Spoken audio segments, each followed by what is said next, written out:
जयराम महतो बीमार हो गए तो उसके बाद तो लगता है कि ये बीजेपी केसेस पार्टी भी एक तरह से बीमार पड़ गया है। हमारे खेत से निकला कोयला और पत्थर और हम ही जो है सो धूल फाकने लगे और आप घूमने सिर्फ लगे फॉर्च्यूनर पे। बाद लोग डर गए हैं क्या कि केस हुआ उसके बाद से कोई प्रोग्राम नहीं हुआ, लगता है जब के साथ शांत हो गया इस टाइप से। अरे केस से हम लोग डरते हैं, आप लोग बात करते हैं केस क्या करेंगे ये लोग। देखिए झारखंड में लगातार आप लोग परियोजनाओं का बहुत विरोध होता है तो लोग क्या विकास नहीं होगी, परियोजना आएगी तभी तो विकास होगी यहाँ पे। नहीं, झारखंड में खनन की नीति को बनाने की जरूरत है।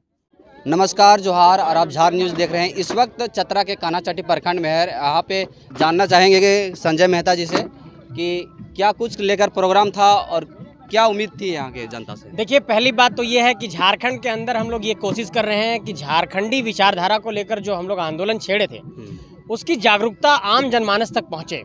और कान्हाचट्टी के सैल बगीचा में हमारे यहाँ जो साथी थे, स्थानीय साथी, उन लोगों ने एक जागरूकता सभा का यहाँ पर आयोजन किया और गांव घर के लोगों को जुटा करके ये संदेश देने की कोशिश की गई कि झारखंड में जिन मुद्दों पर हम लोग लड़ाई लड़ रहे हैं कि झारखंड की नौकरी में झारखंडियों को प्राथमिकता, झारखंड की स्थानीय नीति, झारखंड की नियोजन नीति और झारखंड में नेतृत्व के मसले पर जब आप गौर करते हैं कि बहुत ऐसे लोगों का कब्जा हो गया जो झारखंड की माटी के नहीं, तो वहाँ पर कैसे झारखंड की माटी का सांसद विधायक बनेगा।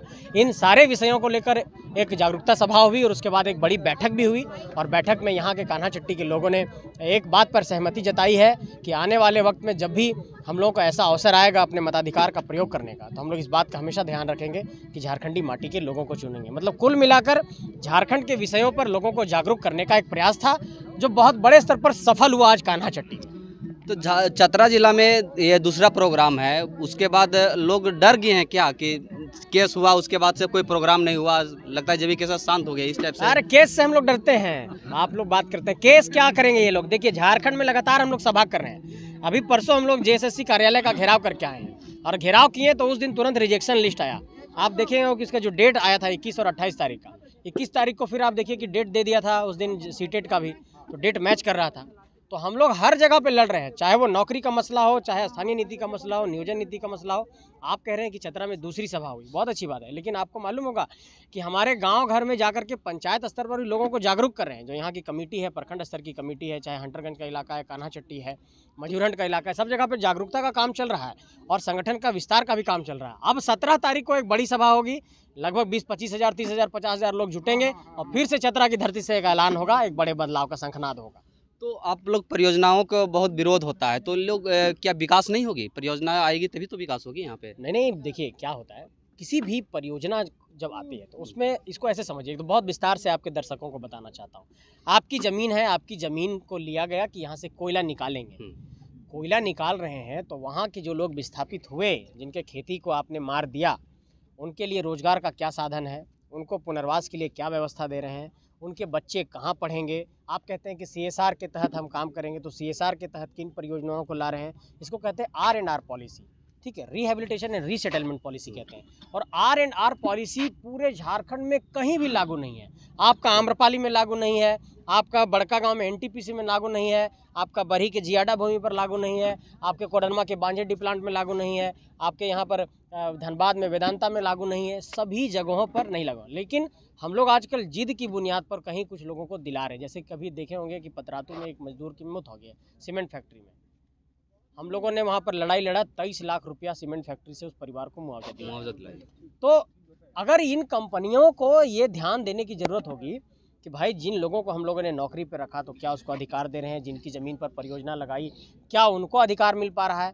तो आप आकलन करेंगे तो ये लोग सिर्फ यहाँ पर झारखंडियों का शोषण कर रहे हैं। मतलब आपका ज़मीन लिया 10 एकड़, आपको नौकरी दे रहा है 8,000 रुपया का, मतलब तो ये ठगने की बात है। तो झारखंड में पुनर्वास की पॉलिसी को लेकर के बिल्कुल एकदम निराशाजनक रवैया है और उसको लेकर एक बड़ा आक्रोश हम लोगों के अंदर है कि ऐसे नहीं चलेगा। अब झारखंड के लोग ये बर्दाश्त नहीं कर सकते। ये आंदोलन जो है अब धीरे धीरे ठंड बस्ते में जैसा जाने के तरह लग रहा है। तो जयराम महतो बीमार हो गए तो उसके बाद तो लगता है कि ये बीजेपी केसेस पार्टी भी एक तरह से बीमार पड़ गया है उस तरह से। नहीं, इस पर आपको मैं ये कहना चाहूँगा कि पहले सभाओं का स्वरूप बड़ा था, बदलाव संकल्प सभा हम लोग कर रहे थे जो आप चतरा में देखे थे। हम लोगों ने उस स्वरूप को ग्राउंड पर अब शिफ्ट कर दिया कि अब पंचायत स्तर और प्रखंड स्तर पर छोटी छोटी सभाएं होंगी। क्योंकि बड़ी सभाओं में क्या हो रहा था कि हम लोग सभा तो कर दे रहे थे, लेकिन जो इंटरेक्शन था अपने लोगों से, नज़दीकी लोगों से जो संपर्क है, बातचीत है, जैसे आज हम लोगों ने कान्हाचट्टी में बैठक किया तो हम लोग मान लिया यहाँ 500,000 लोग जुटे तो सबसे व्यक्तिगत तौर पर बातचीत हुई, मुलाकात हुई। सभाओं में क्या हो रहा था कि 50,000 लोग जुट रहे हैं, हम लोग स्पीच दे रहे हैं, फिर वो भीड़ अपने घर चली जा रही है। तो वो फिर संगठन के सिस्टम में नहीं आ पा रहे थे। ऐसे में कई लोग जुड़ रहे हैं, फिर वो संगठन में भी जुड़ रहे हैं, इच्छा जाहिर कर रहे हैं कि हमको संगठन में रखिए। तो हम लोगों के संगठन का 3 स्तर है। पहला पंचायत की कमेटी है, दूसरा प्रखंड की कमेटी है और तीसरा जिला स्तर है। और सबसे बड़ी कमेटी जो है वो सेंट्रल कमेटी है, स्टेट की कमेटी है। तो उस पर सारा काम चल रहा है, एक सिस्टम में चल रहा है। और संगठन के गतिविधियों के कारण कुछ सभाओं को अभी हम लोगों ने रोका है, लेकिन मुझे लगता है कि नए साल में आपको कुछ बड़े धमाके देखने को मिलेंगे, चिंता मत करिए। देखिए, चतरा के पूरे इलाके को हम लोग कवर करने की एक कोशिश कर रहे हैं कि तमाम एरिया में हम लोग जाकर के जागरूकता फैला सकें। लेकिन एक बात को आपको ये ध्यान देना होगा कि जिन इलाकों में प्रभावित लोग हैं, जहाँ पर विस्थापन की ज़्यादा समस्या है, अभी आप देखिए कि चतरा तो बहुत प्रभावित है आपका, और लगातार यहाँ पर मामला विस्थापन का गरमाया हुआ है। चाहे वो भारतमाला की मामला हो, चाहे वो आपका सीपुर कठौतिया का मामला हो, चाहे डुमरी फील्ड फायरिंग रेंज का मामला हो। और इसी मैदान पर लोग विरोध दर्ज कराए हैं, जहाँ पर इसमें हम लोग सैल बगीचा में हैं। तो इसलिए मैं ये कहना चाहता हूँ कि जिन इलाकों में विस्थापन को लेकर, जमीनों को लेकर एक बड़ी समस्या है, उस समस्या के इलाके में हम लोग बहुत प्रमुख तरीके से सभा करेंगे। और चाहे वो कान्हा चट्टी हो, चाहे वो हंटरगंज हो, चाहे वो आपका मजूरहंड हो, चाहे वो इटखोरी हो, चाहे वो चतरा हो, चाहे वो सिमरिया हो, सभी इलाकों में हम लोग जाकर के इस विचारधारा को पहुंचाएंगे, ये आपको भरोसा दिला रहे हैं। चतरा में अगर जब बात की जाए तो कोयला को लेकर चर्चा होती है, मगर पत्थर जो खनन होती है उसकी चर्चा नहीं होती, जो हंटरगंज में काफ़ी ज़्यादा देखा जाता है। वहाँ के लोग बहुत परेशान हैं, कहीं ब्लास्टिंग कभी भी होता है तो लोग जब खेत में काम कर रहे हो तो उनको दिक्कत होता है। इस बारे में चर्चा कभी नहीं सुनी। देखिए सबसे बड़ी बात क्या है कि खनन के जितने भी मामले हैं, इसमें एक बहुत बड़ा सिंडिकेट है नौकरशाहों का भी। जैसे आप जहाँ भी देखिएगा कि पत्थर निकल रहा है, खनन हो रहा है, तो ये जो जिला के उपायुक्त हैं, जो जिला के खनन पदाधिकारी होते हैं, ये लोग बिना मतलब कहिए कि लीज, तो आप देखे ना लीज की क्या स्थिति है झारखंड में। जिन जमीनों पर लीज नहीं हुआ वहाँ भी पत्थर का खनन हो रहा है, अवैध तरीके से पत्थर बेचे जा रहे हैं। और कहीं ना कहीं इसमें जिला के खनन पदाधिकारी, उपायुक्त, वैसे लोगों की मिली भगत होती है। ये एक हम लोग इसी बात को कह रहे हैं झारखंड में कि सभी चीज़ों को नीतिगत स्तर पर आप लागू करिए। और इस सरकार से मुझे बहुत ताज्जुब होता है कि आप कहते हैं कि हम अबू आवास बनाएंगे, आप कहते हैं कि हम बड़े बड़े बिल्डिंग बनाएंगे, बड़े बड़े रोड बनाएंगे, और आप जो है सो बालू का लीज नहीं देते हैं, आप जो है सो पत्थर का लीज नहीं देते हैं। तो भैया जो ठेकेदार आपका बनाएगा सरकारी तौर पर ही, वो कहाँ से आसमान से लाएगा क्या? नहीं। तो कहीं ना कहीं सरकार ही चोरी को बढ़ावा देती है। तो हम लोग ये कह रहे हैं कि इन सभी चीज़ों को नीतिगत स्तर पर लीगलाइज करिए, इसको वैध करिए। और इन चीज़ों में ये बात तय करिए कि अगर हमारे गांव से खनिज निकल रहा है, संसाधन निकल रहा है, मिनरल्स निकल रहा है, तो उस पर पहला अधिकार गांव के लोगों का होना चाहिए। अगर हमारे गांव से मान लीजिए पत्थर निकला या बालू निकला, तो पहले ये तय करो कि 50% जो इसका रॉयल्टी है, रेवेन्यू है, पहले गांव के विकास में जाएगा, 50% सरकार कमाएगी। मान लीजिए इस बात पर ऐसी कुछ सहमति होनी चाहिए। क्योंकि अगर झारखंड की पुराने व्यवस्था को आप देखेंगे तो ग्राम स्वशासन की व्यवस्था है। आज भी आप खूंटी के इलाके में चली जाइए, बहुत जगहों पे जाइए, आपको पथलगड़ी वहाँ दिखेगा कि यहाँ पर जो है स्थानीय स्वशासन की प्रणाली है, ग्राम सभा का निर्णय यहाँ अंतिम एवं सर्वमान्य है। आज भी वहाँ BDO CO जाएंगे और अपना कुछ कानून लगाने की कोशिश करेंगे तो उसको गाँव वाला लोग तीर धनुष लेकर भगाता है। झारखंड में आज भी ऐसा स्थिति है। तो एक बार ये तय करना होगा कि झारखंड के खनिजों पर, झारखंड के मिनरल्स पर यहाँ के लोगों का अधिकार है। क्योंकि हमारे खेत से निकला कोयला और पत्थर, और हम ही जो है सो धूल फाँकने लगे और आप घूमने लगे फॉर्च्यूनर पे, तो ये तो बहुत बड़ा विरोधाभास पैदा कर रहा है। भाई हमारे जमीन से निकला, अमीर तुम हो गए कैसे?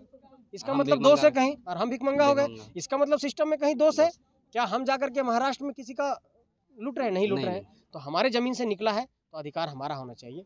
इस पर एक बहुत बड़े नीति बनाने की जरूरत है। इसलिए हम लोग कहते हैं कि झारखंड में खनन की नीति को बनाने की जरूरत है।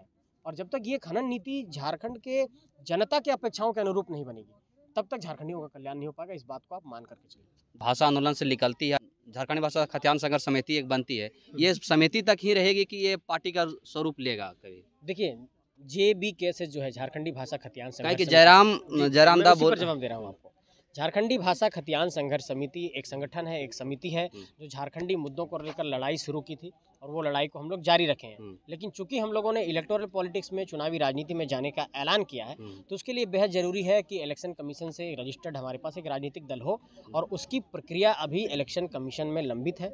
जैसे ही वहाँ से अप्रूवल आ जाएगा, आप लोगों को आधिकारिक सूचना देंगे। लेकिन JB केसेस फिलहाल एक संगठन है, और इस संगठन के माध्यम से हम लोग कामकाज कर रहे हैं। लेकिन जब वो एक राजनीतिक दल के तौर पर जयराम दा तो बोले थे कि दुर्गा पूजा कर देंगे, ऐलान कर देंगे। आप देखिए, आप समझिए कि बहुत सारे लोग हम लोगों के पीछे लगे हुए हैं। जब हम लोग वहाँ पर कागज भेजे इलेक्शन कमीशन में, तो झारखंड से कुछ लोग लग गए कि अरे इन लोगों का देरी कराओ, इन लोगों को ये करो, इन लोगों को कैंसिल कराओ, इन लोग आ गया तो दिक्कत कर देगा। तो बहुत सारा चीज़ झेलना पड़ता है ना, हम लोग गाँव घर के लोग। हाँ, इस तरह से घबराहट है लोगों में। और हम लोगों को ये पता चला कि कई लोगों ने वहाँ इस तरह से चीज़ों को प्रभावित करने की कोशिश की, लेकिन फिर भी हम लोग लगे हुए हैं, बहुत जल्द रिजल्ट आ जाएगा। ठीक है, धन्यवाद, शुक्रिया।